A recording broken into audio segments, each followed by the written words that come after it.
Hello दोस्तों, स्वागत है आप सभी का टॉप बोर्ड अकेडमी के चैनल पे। आज हो गई है 13 जुलाई 2020 और आज के जितने भी इंपॉर्टेंट करंट अफेयर है वो हम यहाँ पे डिस्कस करने वाले हैं। साथ ही इन करंट अफेयर से जितने भी क्वेश्चंस बन सकते हैं जो आपके नेक्स्ट एग्जाम में पूछे जा सकते हैं, तो उन क्वेश्चंस को भी हम यहाँ पे डिस्कस करेंगे।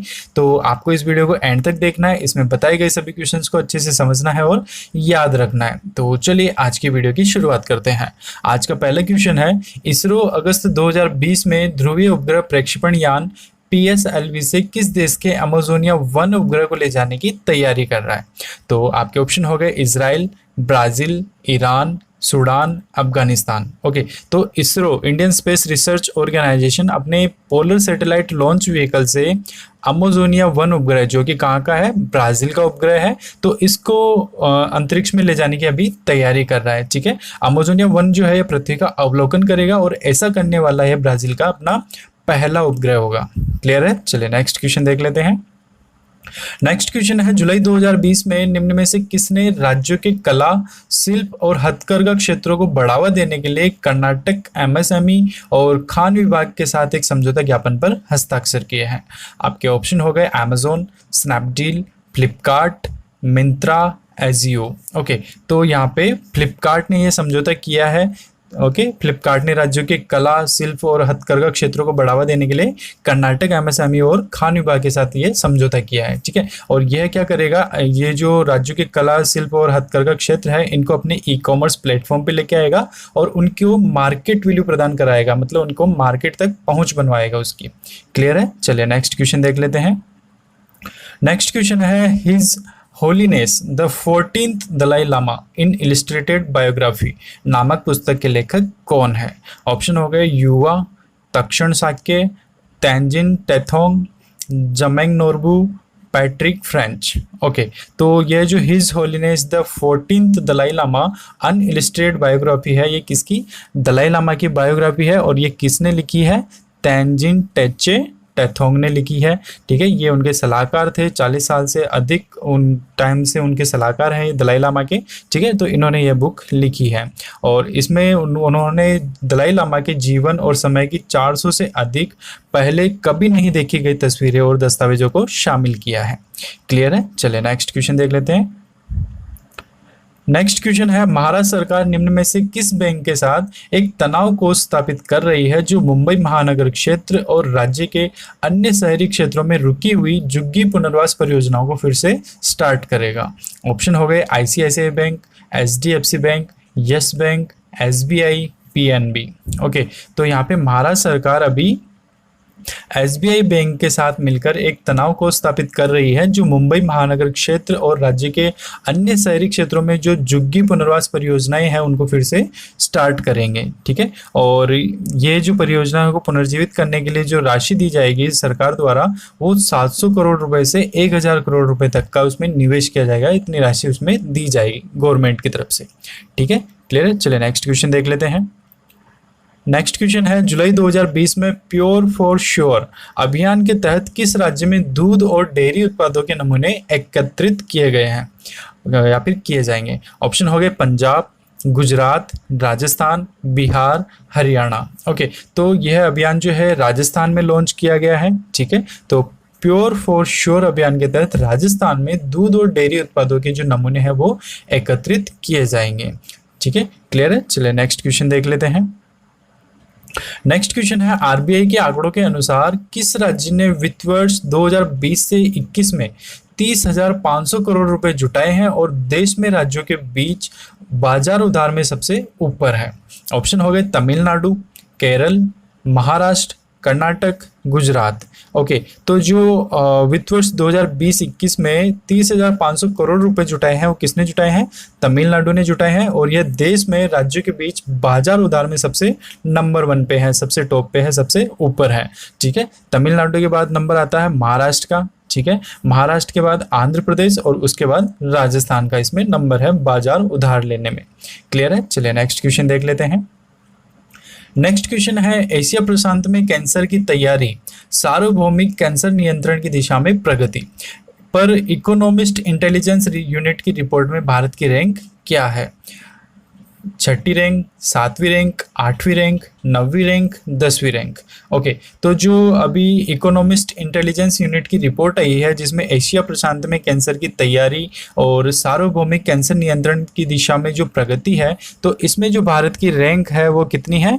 8वीं इसमें रैंक है, भारत 8वें नंबर पे इसमें है। ठीक है, और इसमें टॉप जो है वो ऑस्ट्रेलिया, दक्षिण कोरिया और मलेशिया इसमें सबसे आगे हैं, टॉप पे हैं। क्लियर है? चले नेक्स्ट क्वेश्चन देख लेते हैं।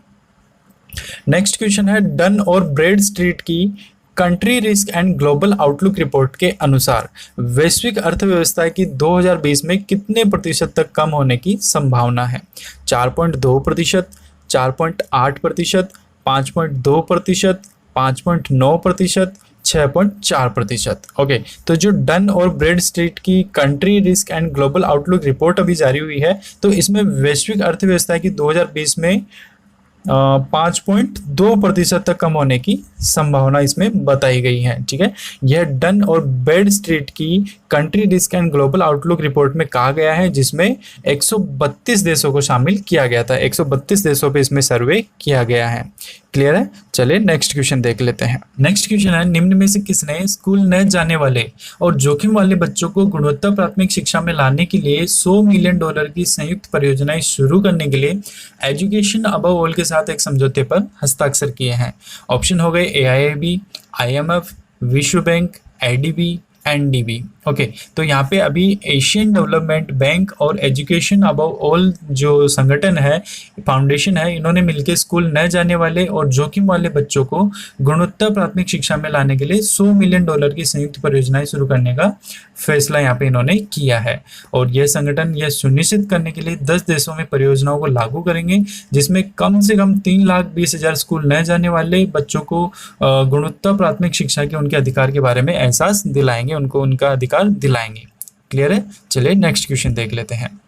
नेक्स्ट क्वेश्चन है, विश्व मौसम विज्ञान संगठन के अनुसार अगले 5 वर्षों के दौरान कम से कम 1 या अधिक महीने पूर्व औद्योगिक स्तरों की तुलना में कितने डिग्री सेल्सियस अधिक गर्म रहेंगे? ऑप्शन हो गए 1 degree Celsius, 1.5 degree Celsius, 2 degree Celsius, 2.5 degree Celsius, 3 degree Celsius. Okay, तो जो यहाँ पे विश्व मौसम विज्ञान संगठन है, इसके अनुसार अगले 5 वर्षों के दौरान कम से कम 1 या अधिक महीने पूर्व औद्योगिक सत्रों की तुलना में 1.5 डिग्री सेल्सियस से अधिक गर्म होंगे, और यह विश्व मौसम विज्ञान संगठन के द्वारा चेतावनी भी दी गई है। क्लियर है? चलिए नेक्स्ट क्वेश्चन देखते हैं। नेक्स्ट क्वेश्चन है, जुलाई 2020 में निम्न में से किसने इलेक्ट्रॉनिक्स और सूचना प्रौद्योगिकी मंत्रालय और डिजिटल इंडिया के साथ अपनी साझेदारी की घोषणा की है? ऑप्शन हो गया NASSCOM, T hub, tie, Kakatiya sandbox, startup village. Okay, तो यहाँ पे टी हब जो है ना, टी हब जो है इसने इलेक्ट्रॉनिक्स और सूचना प्रौद्योगिकी मंत्रालय और डिजिटल इंडिया के साथ अपनी साझेदारी की यहाँ पे घोषणा की है। टी हब पूरे भारत में हार्डवेयर और IoT स्टार्टअप के लिए डिजिटल इंडिया के स्केल-अप कार्यक्रम का नेतृत्व भी करेगा। क्लियर है? चलिए नेक्स्ट क्वेश्चन देखते हैं। नेक्स्ट क्वेश्चन है, अमेरिकी नौसेना ने अपनी पहली अश्वेत महिला सामरिक विमान पायलट के रूप में किसका स्वागत किया है? ऑप्शन हो गए मैडलिन स्विगल, बेव ओटन, मंगवासी Victoria, triple A Morris, Elin Durek. Okay, तो अमेरिकी नौसेना ने अपनी पहली अश्वेत महिला सामरिक विमान पायलट के रूप में मैडलिन स्विगल को यहाँ पे उनका स्वागत किया है, उनको ज्वाइन की वो मैडलिन स्विगल जो है वो ज्वाइन करेगी।